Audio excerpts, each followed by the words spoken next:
Chapter 9 24 Hours and Nowhere 1 o'clock a.m. The tight space finally opened up and we were able to stand. Rossi held the lantern out. "Looks like we can walk a little easier now," he said. I didn't know if everyone was mad or completely worn out from the mine, the bats, and our crawl through the rock, but we were all quiet. Rossi walked in front of us with the lantern, and I tried to keep my eyes on the ground so I didn't trip over the many grooves, cracks, bumps, and rocks, but the cave was just so interesting. I kept looking up. A nearby wall caught my eye. "Hey, you guys," I said, "look at this." They gathered around to check out what I had discovered. Drawings. But not regular drawings. Anyone could have done. These were old, really old. "They're petroglyphs," Rossi said, holding a lantern up to the wall. Matthew rolled his eyes. More National Geographic talk. We all stood silently as we looked over the carvings that covered the rock wall. Some of them were clearly people, stick figures with their arms and legs up, some holding what looked like canes, some with ornaments on their heads. There were also swirls I took to be snakes and other carvings that may have been lizards. Then there were some squiggly lines and shapes I couldn't decipher. "I guess we're not the first people to discover this cave," I said. Jesse put his hand to his chest and, with complete seriousness and absolute reverence, held his other hand out and declared, "Behold, Rossi, the work of your people." It seemed like an important moment for us, so I tried to keep a straight face. But when I saw Matthew's face, we both burst out laughing. "Really nice guys," Jesse grumbled. Why you got to make fun at a time like this? I simply don't understand." He stormed off into the dark. I wondered where he thought he was going. About 2 seconds later we heard a loud grunt as Jessie obviously tripped over something and fell. Matthew and I went to help him, but Rossi stayed where she was. I turned around. She still held the lantern up to the wall. She put her helmet down and reached out a hand like she was going to touch it. "Rossi," I said. She pulled her hand back. "Come here, Gus," she said softly. I walked to her. "One of these things," she said, "does not belong." "What?" She stared at me. "Look." She touched my chin and turned my face toward the rock. I scanned over the images again. Deer and people and swirls and arrows and incongruous, out of place. Arrow. I pointed at the arrow that was different. It was larger than the rest of the arrows, and whereas the others looked like they had been carved with great care, this one seemed to have been hastily scraped onto the wall. "This?" "Right. Why do you think it's different?" I smiled at her. "You keep asking me questions I don't know the answer to." She shrugged her shoulders like she didn't know the answer either, and we rejoined Jessie and Matthew, who couldn't get far without the light.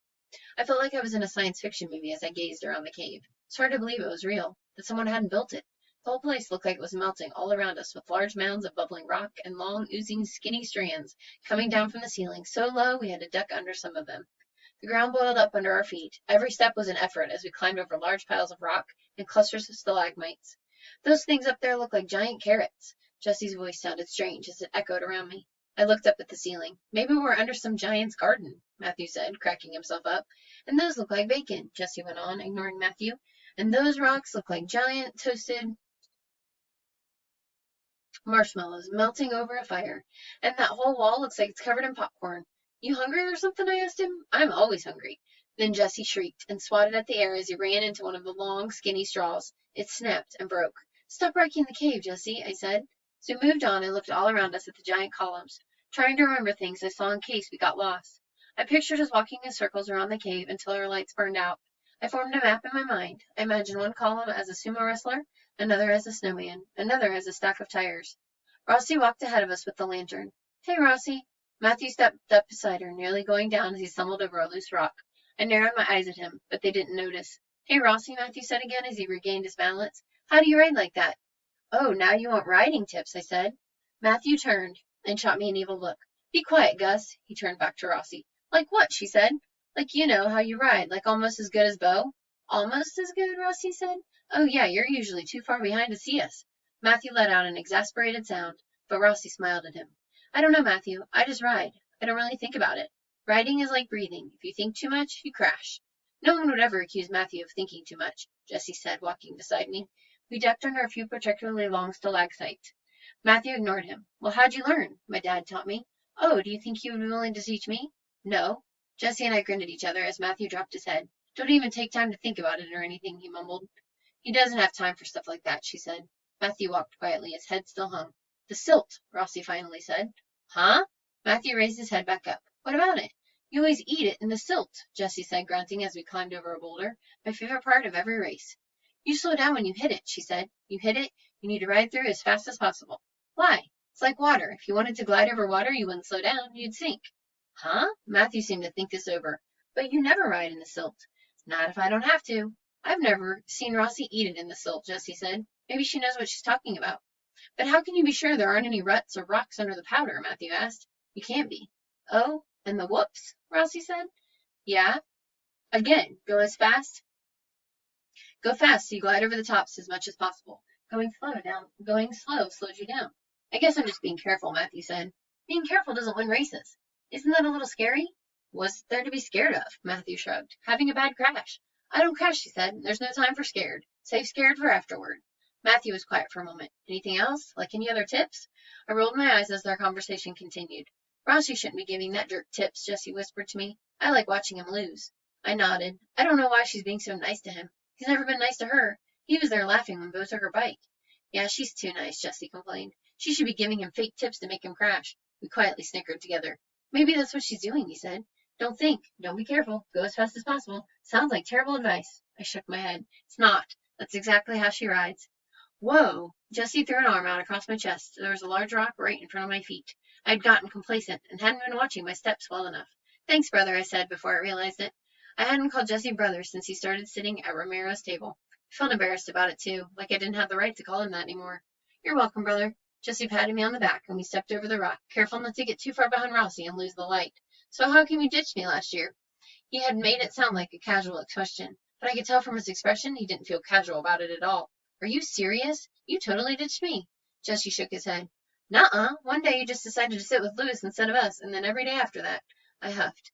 Yeah, well, would you want to sit at a table where you can't understand a word anyone is saying and they're always making fun of you?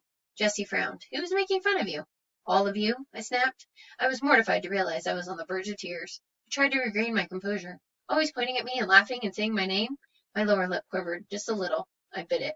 Dude, that's because I was always telling them funny stories about stuff you pulled. Like when you smeared peanut butter on Bo's bike seat and he looked like he pooped his pants all day. I hate that guy. They thought it was hilarious. And when you put one of your grandma's diapers on Matthew's handlebars and everyone called him Diaper Dude for like a year after that, Jessie cracked up in his funny heaving way. It made me smile. Then I shushed him and glanced nervously at Matthew ahead of us, but he was focused on the riding tips Rossi was giving him. Anyway, Jessie said, no one has ever made fun of you. Those guys think you're funny. They even asked me once why you weren't sitting with us anymore. Well, maybe because I can't understand anything you guys say. You totally abandoned me for them. Jessie winced like I had physically hurt him. I didn't abandon you, Gus. I'm not like him. I know you're not like him, I said. I just thought things were good the way they were. Good? Jessie said, his mouth agape. I didn't think it was so good watching you get tortured every day. You know, strength in numbers, Gus. Can't always be just the two of us. Plus, I like those guys. They're nice, and they don't let Bo bully them or me. Or you when you were still hanging out with us. I swallowed, blinking back my tears. I'm glad you've made new friends, I managed to say without my voice cracking. I still have room for old friends. It doesn't have to be one or the other. I sniffled and rubbed my nose. No, it doesn't. Jessie threw his head back and groaned. Isn't this just the worst day of your life? Matthew stopped and turned around. Are you serious? Jessie faced him. Yeah, I am. Matthew shook his head. Well, lucky you. Oh, you've had worse days than this, Jessie said? Worse than getting buried in a collapsed mine? Worse than getting trapped in a cave with no hope for escape? Worse than getting viciously attacked by millions of rabid vampire bats? Hyperbole. Extravagant exaggeration. Just about 1,000 times worth, Matthew said. Not like you care, though. You're right, Jessie crossed his arms. I don't. Matthew shook his head and turned around. After a few steps, he was gone. Disappeared like magic.